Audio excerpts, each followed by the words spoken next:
The National Shop Stewards Network took place on the 10th of September to highlight and lobby the Trade Unions Congress to support motions and lobby the incumbent Labour government to repeal all anti-union legislation and to refuse the provisions laid out in the recent Minimum Service Level Act. If unions or workers face dismissal or legal challenges, an immediate demonstration and meeting of the TUC General Council should be convened to discuss strike action and coordination. Britain is crumbling, literally. Strikes minimum service levels Act 2023 is the most, in my view, the most serious attack on trade union rights over the last 40 years. 5.5 million workers now have to ask permission from a Tory minister as to whether or not they can go on strike. If as individuals they continue to go on strike when the legislation says they can't, they face dismissal. And if unions back them up, the unions face massive fines. Bringing in repressive legislation that we are aware of the context.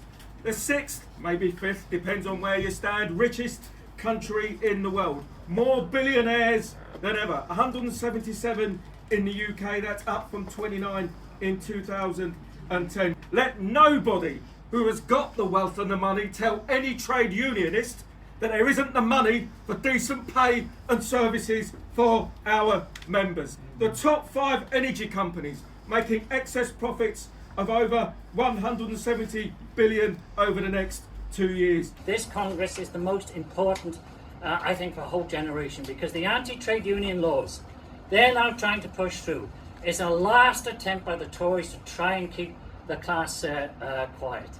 Specifically on the wording of the legislation, Dave Nellist, former Labour MP and current chair of the Trade Union and Socialist Coalition, or TUSC, outlines. Guidance on the legislation came out a couple of weeks ago, the 25th of August. And there are 2 uses of the word may in this legislation. Firstly, in the minister's introduction, he makes the point that he may, or he has the power to, he may extend from the current sectors specified if the need arises. And that's one point that has to be made in the discussions over the next 48 hours in the TUC. This is initially an attack on the public sector, on 1 in 5 workers, but the Tories are opening the door that if they think it is necessary, they can extend it to other workers by means of regulation. The second use of the word may is in the issue of what's called work notices. And that's where an employer requires workers to come in. They may issue those notices. The meeting wasn't just about lobbying the TUC, however. Trade unionists discussed how workers in their respective industries have been overlooked and underpaid, highlighting the specifics in their pay disputes. So a health worker, I'm a member of Unison. The first thing I want to do is to ask for your support in a dispute that's currently taking place over on the Wirral. It's a dispute of clinical support workers employed at Arrow Park and Clatterbridge who are about to start another 3 days of industrial action in their campaign for rebanding and rebanding back pay back to 2018. So I would ask that you could, if you've got a chance to get over to those picket lines, then that would be very good.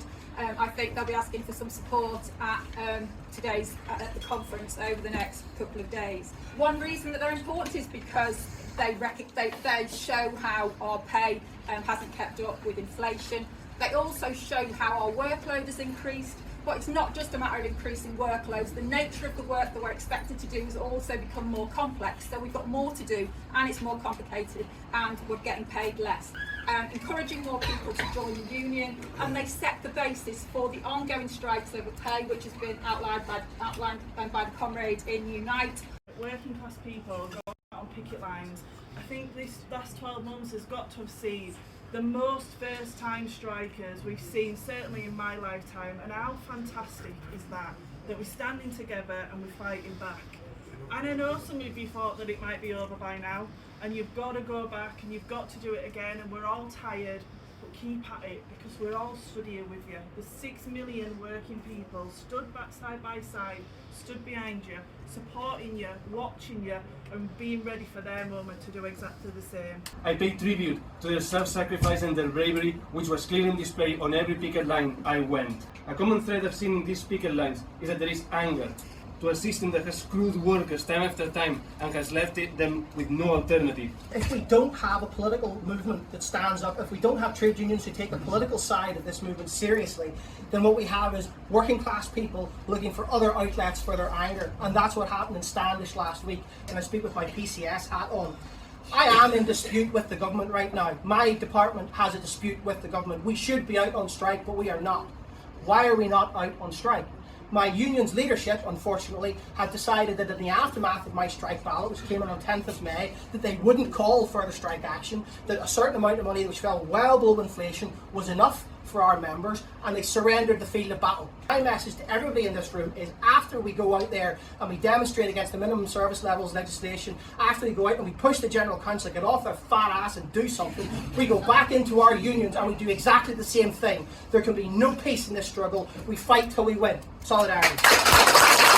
Some of the resolutions that will be potentially passed over the next few days by the TUC include: UCU have got a motion about abolition of tuition fees. The CWU have got motions down about fair taxation and the need for a wealth tax. Unison have got motions down on attacking climate change. Unite has got a motion down on the essential need for public ownership of the energy companies.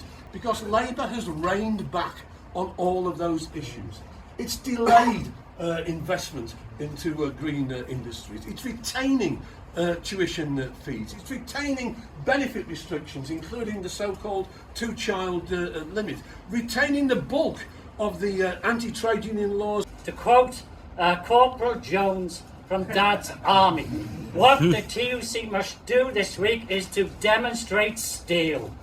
Steel in a way in which we will show we will not put up any more with the attacks. In regards to what the NSSN are asking for the Labour Party Kier Starmer to pledge a non-compliance with the Minimum Service Levels Act and to not use the powers that it permits. Now, Humza Yousaf, the SNP First Minister in Scotland, about 4 months ago went to the Scottish TUC conference and said that the SNP government would not issue those notices. Why then?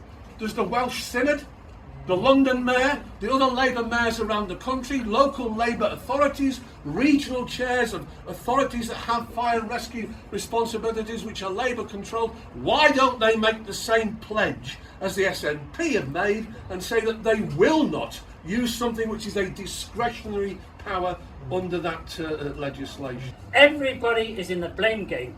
None of them. Labour councillors, Labour governments are prepared to stick up for ordinary working class people in order to defend their livings. Now, the history of the NSSN is not a long one, but 14 years ago, when Bob Crow, the late General Secretary of the Transport Union, the RMT, which set up this organisation, the NSSN, in 2006, called two conferences in 2009 in London and invited all trade unions to attend to discuss the crisis of political representation for the working class.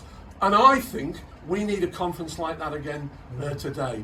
I think the unions that have got left leaders should follow Bob's example and start to openly discuss how are we going to challenge the politics that are around us at the moment and the prospects of a general election. The trade unions don't have a political voice as they've had in the past. And my case to finish is that I think we need to build one. Now, we've been here before. When trade unions couldn't tell the difference between Liberals and Tories 125 years ago, they had to set up a party of their own called the Labour Party, or initially the Labour Representation Committee in 1900. But more recently we've been... I think we need a full trade union backed and trade union selected list of candidates, of socialist candidates at the next election. At least 100 of them. It'd be best if that came from the trade unions, from a workers' list. If not, TUSC, the Trade Union and Socialist Coalition, of which I'm the national chair, has written to the 20 left organisations that either campaign or have stood candidates in the past on the question of socialist policies that government should follow, calling for joint electoral work. At the end of June, the RMT conference voted to financially and organisationally support Jeremy Corbyn if he stands as an independent candidate in Islington at the general election.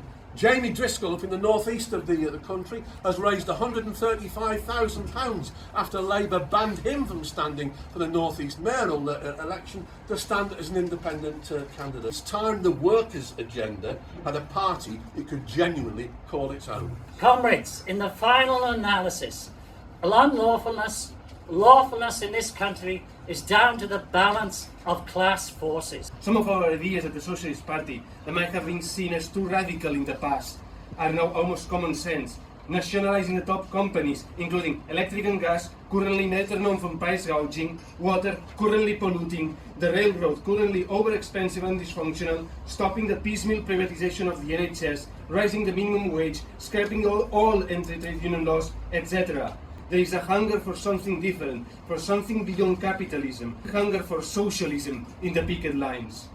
At the Socialist Party, we're serious about bringing socialism. It is, after all, literally in our name.